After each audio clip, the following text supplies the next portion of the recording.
Hi, welcome back. Got the O-ring that was missing from last week that stopped me on my tracks for the water pipe into the thermostat.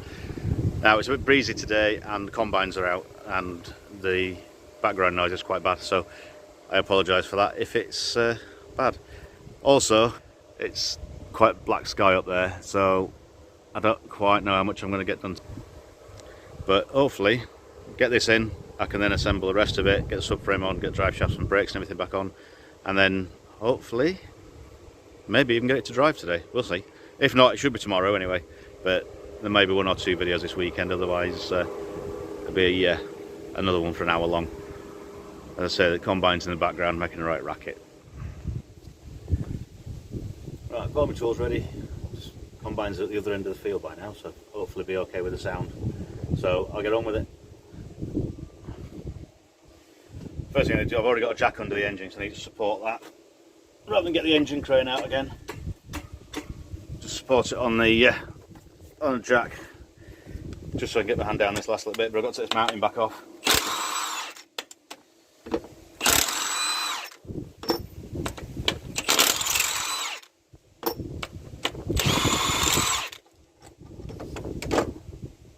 That gives me enough room. All being well. There's always something else in the way. That gives me enough room to get it a little bit higher so I can get my hand in that gap.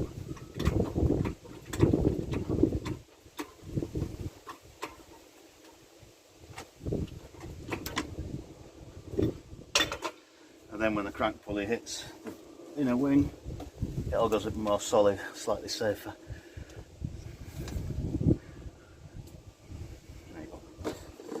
Get a bit of pipe work out the way.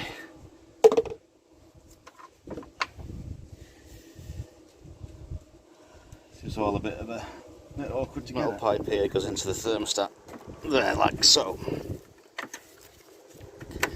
And what happens when you try and take this out with it all in position, you end up bending it slightly. It's still a bit awkward, but at least you can get it in and out without forcing it. Then we can get a new O-ring on and bolt it together, because I'm almost certain it was leaking from there. Fingers crossed.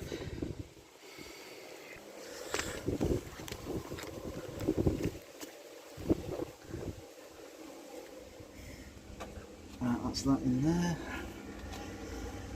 I'd be really annoyed if that leaks again.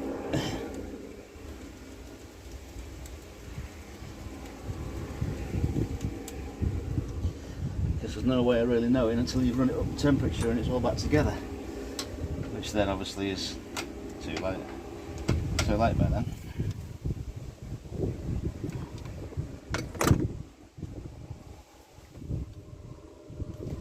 Right, that's that back in.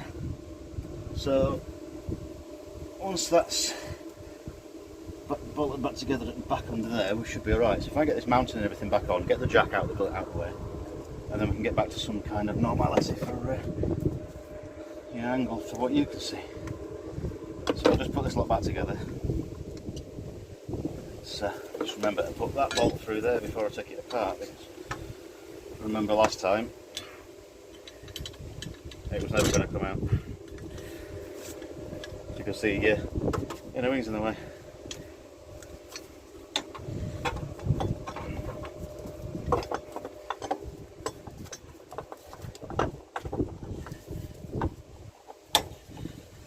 Yeah, compact's in the way.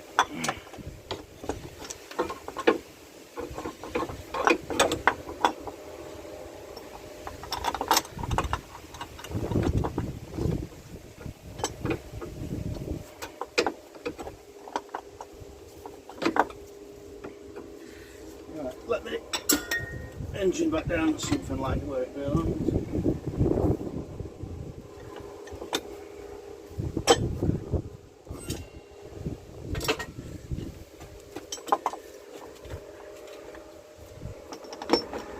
And get the bolts back in, give it a wiggle about.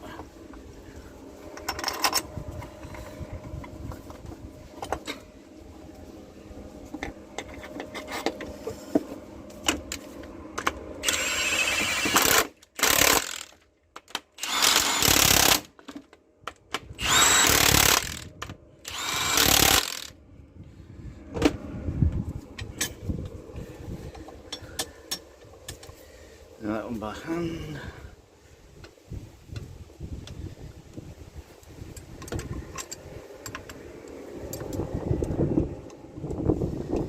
This is one of them bits where there's not much you can see.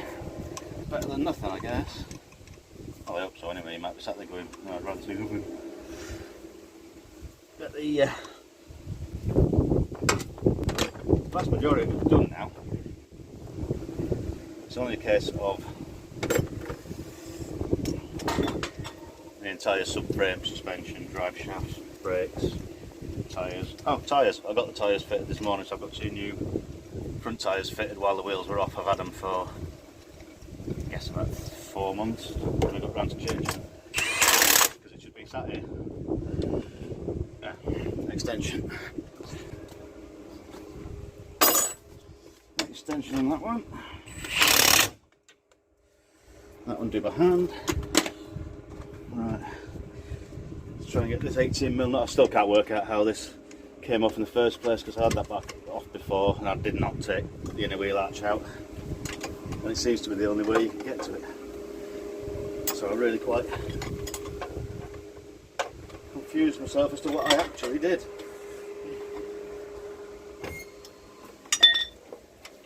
There you go, that's seated down where it needs to be. Get that mounting bolt on. Nice tight.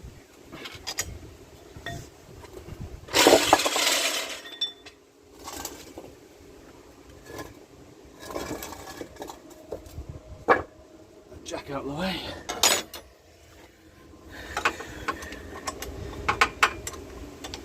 Yes, compared to a lot of the other cars I've got, these are everything, usual modern car thing where everything's built outside the car, put in it, and then when you try and take it apart in the car,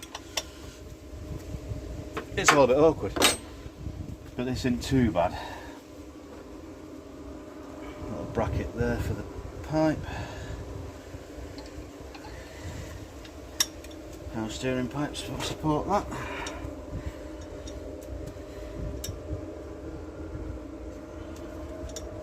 Still haven't heard anything about this other car I'm trying to get.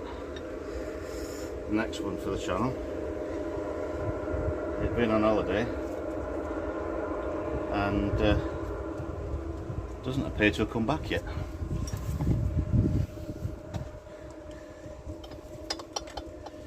So I've sent him another message. It's definitely still got it. I know it's still in there. It's because he hasn't been back to sell it. Right, they're tight, that bottom one's tight, that's tight, they're tight. So power steering reservoir back on, 3 bolts are in the boot.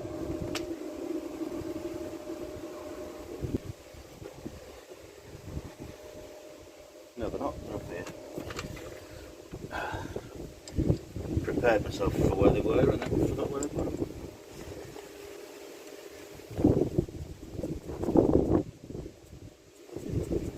Yeah, the next bit's all underneath, so I'm going to try and get the camera at a side that you might not be able to see everything. Slash anything. At least you better get an idea of what I'm going through to get underneath.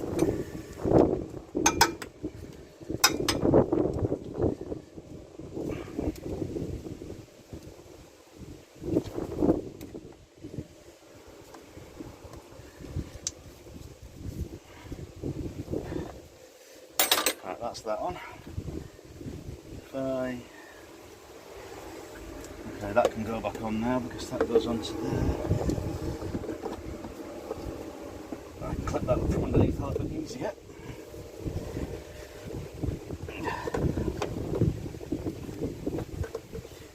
That's easier. That's not easy. Let's try again. Go. Right shot sort of shape this time.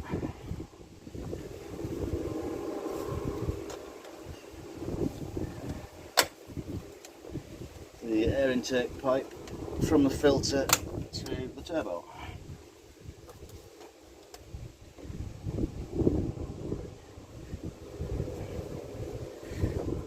clip on that because it's just a press fit into place.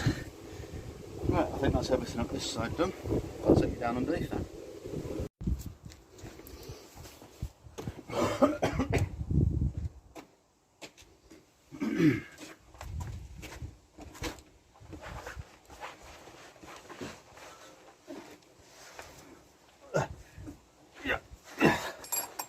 Well, I'm back underneath. I've got to get the tiny little Allen keys back in that hold the coolant pipe to the back of the engine. So much easier if you've got a ramp, but decent axle stands would be handy. They're a bit higher, reach on them would be better, but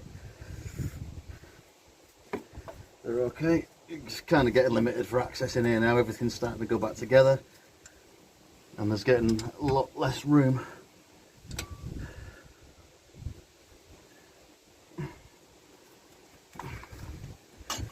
This back bit is where the coolant pipe bolts to, which is why it got bent in the first place, because when everything's back on, there's very little space to actually get in. I mean, you can do, if you, it's just limited and a bit awkward, so people tend to, by that time, realise, me included, you can't get the pipe out. You've already covered the floor in coolant, or everything's everywhere and you can't get underneath it to get this pipe out. But hopefully,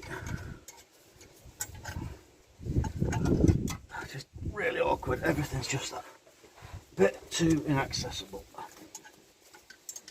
Because wherever you need your hand, there's something there. Wherever you need the Allen key, there's something there.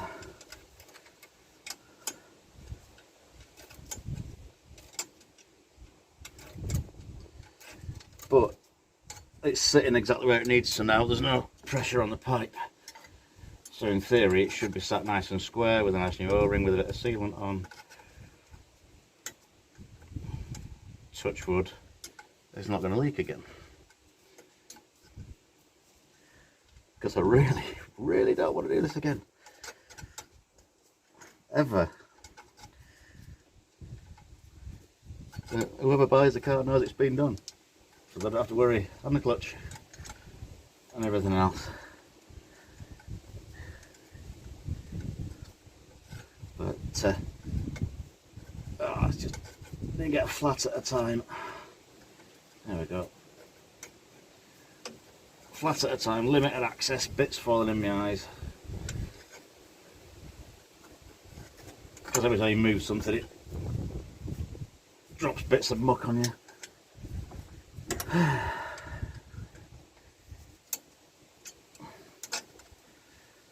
There's these bolts that hold this to the back of the block, then the intake pipe bolts to that, and then they both bolt together at the front where the down the side of the block, sorry. So you get those there, then you get these here.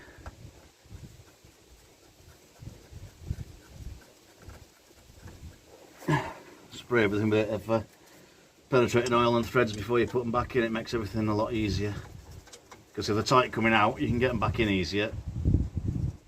It takes a lot less faffing about.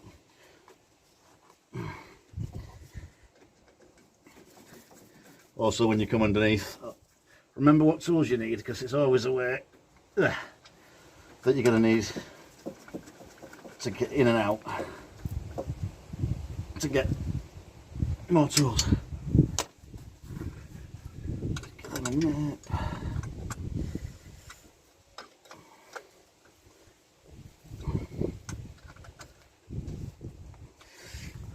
Like I was just saying, I need an Allen key now, a 6mm socket now, which I don't have in my hand, for the turbo pipe.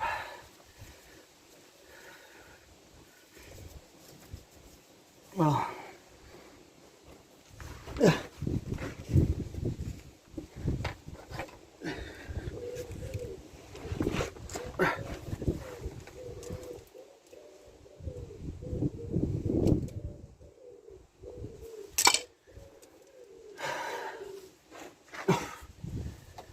get all these little faffy bits done under here, then you should be able to see some bit decent progress soon, because then the subframe can go back on. Because all this is little bits that you can't actually see anything. Just see my arms up there struggling with stuff.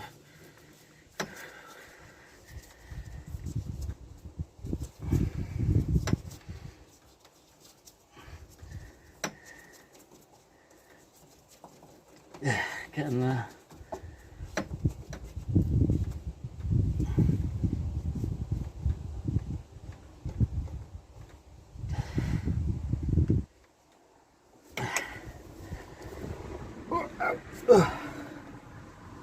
Right, almost certain that's everything done down this end.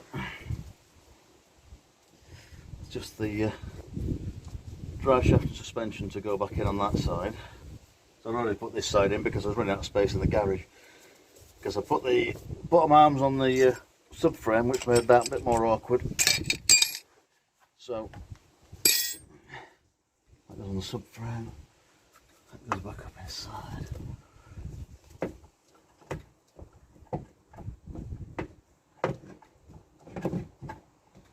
Yeah, that can go there.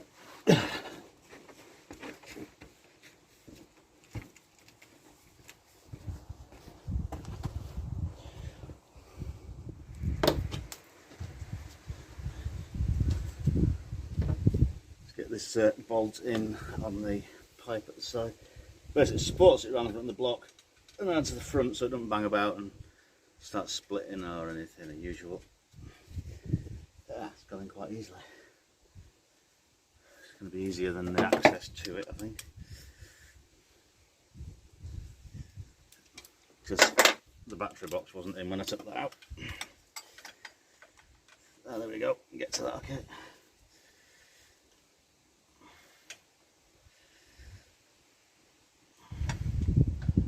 Sun's come out and the wind's dropped. Hopefully that means the rain's going to stay away as well. Right, that's those in.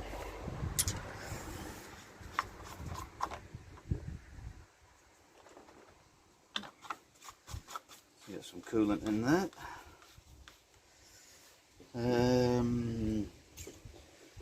Next it's going to be subframe. No. Get the other side strut in first.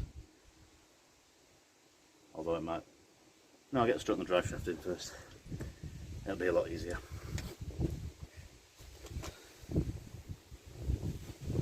Right. I've got the strut. This side came apart because it had a spring changed earlier on. So the actual clamp bolt down here had come apart. Whereas on the opposite side, there was no need to separate it when it didn't want to play. Because if you take things off that you don't need to and cause yourself problems, it's really irritating, as I do all the time.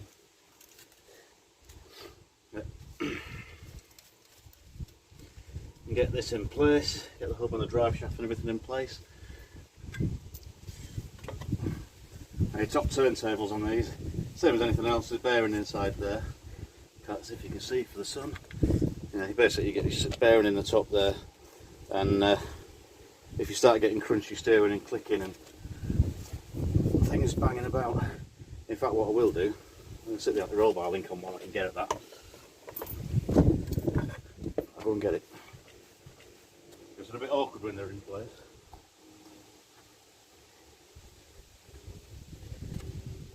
Not impossible, but it's a lot easier.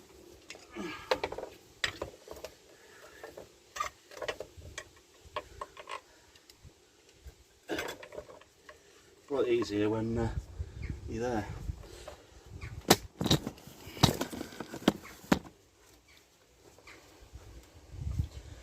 Yeah, when it's in the car, this is up against the inner wing, so it's a lot more awkward to get at. So whilst it's apart, still a bit of a faff, but I'll get the tools.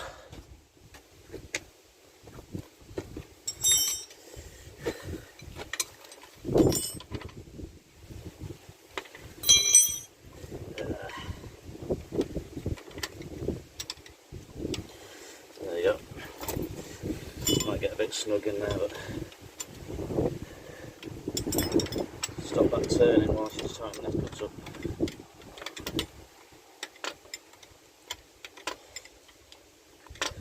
A lot easier now than it would be in the car. And as you can see now, it's not a fun job. It's got to be an easier way of this.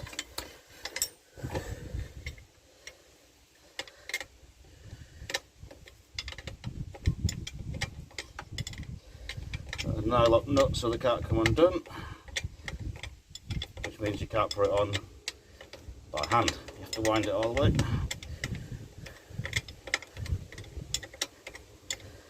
And be careful I don't damage the rubber boot, because that's the reason the other one was coming off.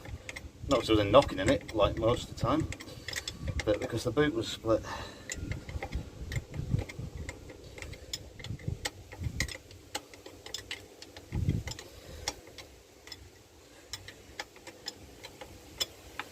Fingers crossed this will go tight enough before it actually gets in the way of the boot.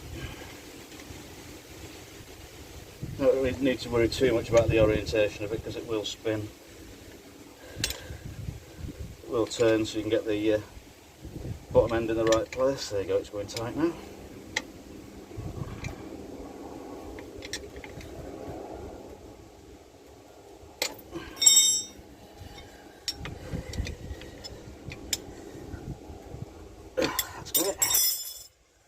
Get the rubber boot back on.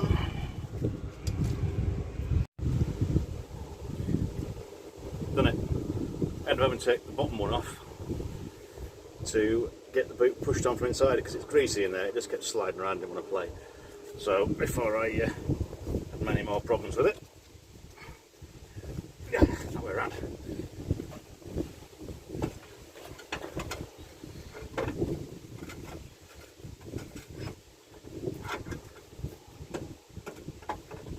Well, they're really good in one place, so I can't see the bolts while I'm here.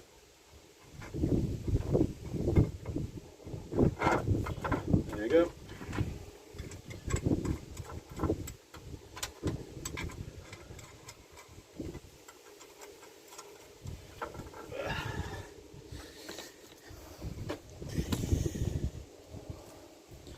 Just tightening up those three now. Now there's a bit of movement on these manufacturing tolerances and things. The hole isn't an exact size for the bolt, so you get a little bit of movement like that. Now obviously that affects your steering geometry, your tracking and angles and all the rest of it, so when you take it off there will be nut marks where the nuts were, sorry, the washers even. So if you can get those back in the same place, you're more likely to be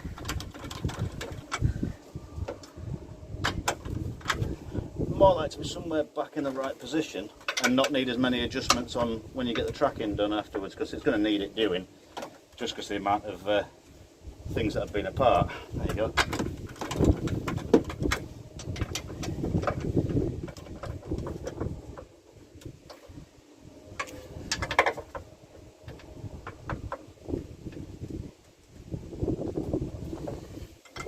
That's exactly where it came off. Obviously it had been apart in its life before. It had a spring change last year before I got it, and it's all alright.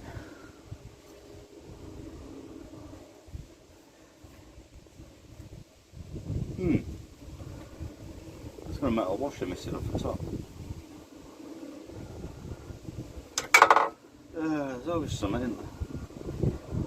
A metal washer missing.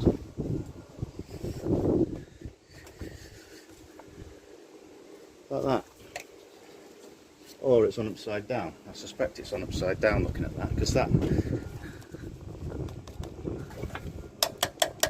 yeah, that's metal. Whoever's done it's put that back on upside down. Right, okay, once I get the weight back on it, I can undo that nut, turn that over and put it back. I'm assuming that that's the wrong way around, because it's got a mark on it. You can see the mark around the top of it, like witness mark where it's been on the top before, and that side hasn't been apart, so that'll be why. Oh dear. Yeah, well, It's a job like this, there's always more to do. It's never ending, because all the time you're doing it, you find more things. But yeah, new tyres. I say new. 60 quid for a pair of second hand, which have literally still got the moulding marks on the tread. I don't know if you can see or not. You can see the line and moulding marks still. There you go. 120 quid for new ones, only about 2-year-old, which, as tyres go, isn't bad, and also 12 years newer than the ones that run it. So, right, drive shaft next. Right, all been well, I've got all the tools I need. I've already cleaned the end of the drive shaft underneath where it goes into the gearbox. That's all obviously been sitting around in the garage for a couple of weeks, so I made sure there are no muck and bits and everything on there. I've got the bolts that support the drive shaft to the back of the block. Now these are specific ones, they've got like a taper fit at the end so that it centralises them so your drive shaft is exactly in line, so it can't lean down and vibrate or anything. These actually bolt it to the block in a set position. So they'll, once the end's in, I can get those in, which will hold the drive shaft in place. Might be a bit of a wriggly job to start with, because I've got to get that into there to hold that as well as the back of those. We'll find out, won't we now? Yeah. Apologise now for grunting and odd noises if there are any.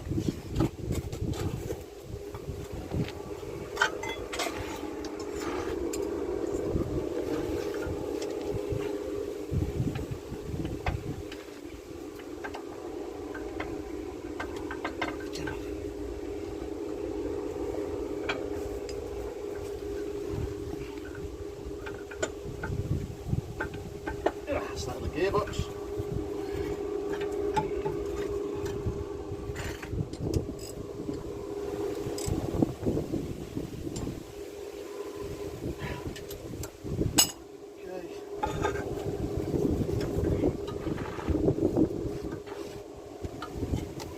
Not ideal having that hanging down like that, but it's not going to hurt it for a short time. There it's on there. And it's a case of getting that back into there. There's a tab at the back that lines up, and then you've got the bolt. So where's it go through? That way.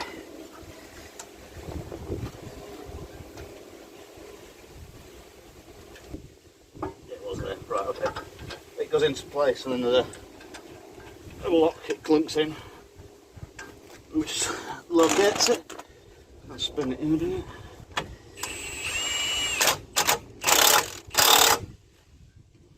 I'll check that's tight afterwards by hand.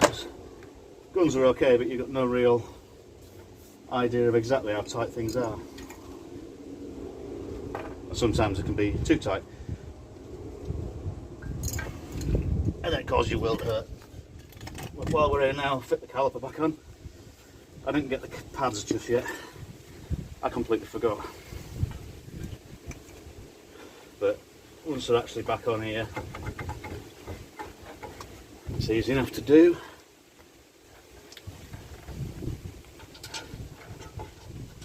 Probably easier to do them when they're actually back on the car than with the caliper flapping about in the wind.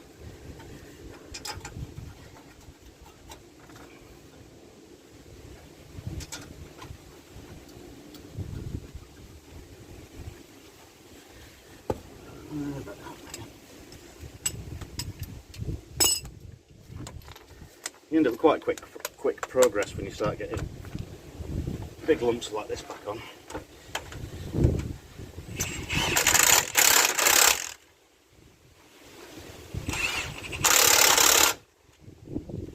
And then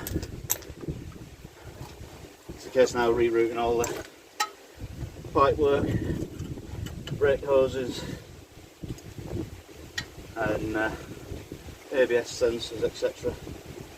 Gloves have ripped. Blow away, sit the foot on them. Yeah, there's a metal clip that holds that into there.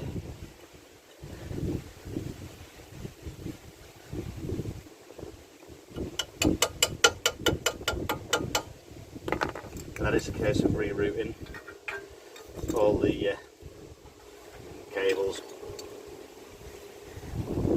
sure that they're not too tight and they're not going to rub on anything. And they go at the back of there. ABS one, most important. Out of the two, brake pad wear indicator, yeah, okay, it's a guide, but it's better off getting, better off being checked than just relying on it. I'll put them over there for now.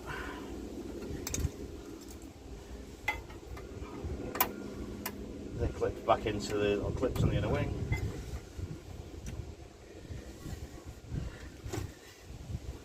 Can't remember if both went in it, but they are now. They're going to do. I'm sure they work, otherwise there's nothing to hold them in place.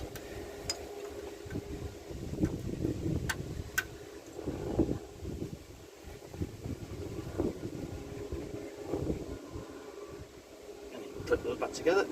That's it.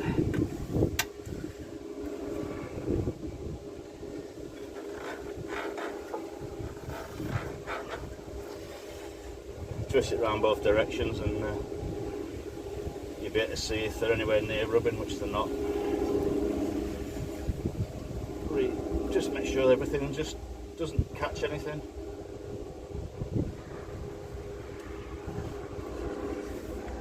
And then those two wires there will connect back up through the inner arch once the arch liners are back on, which I can do after I've got the subframe on, which is getting close to being the next job.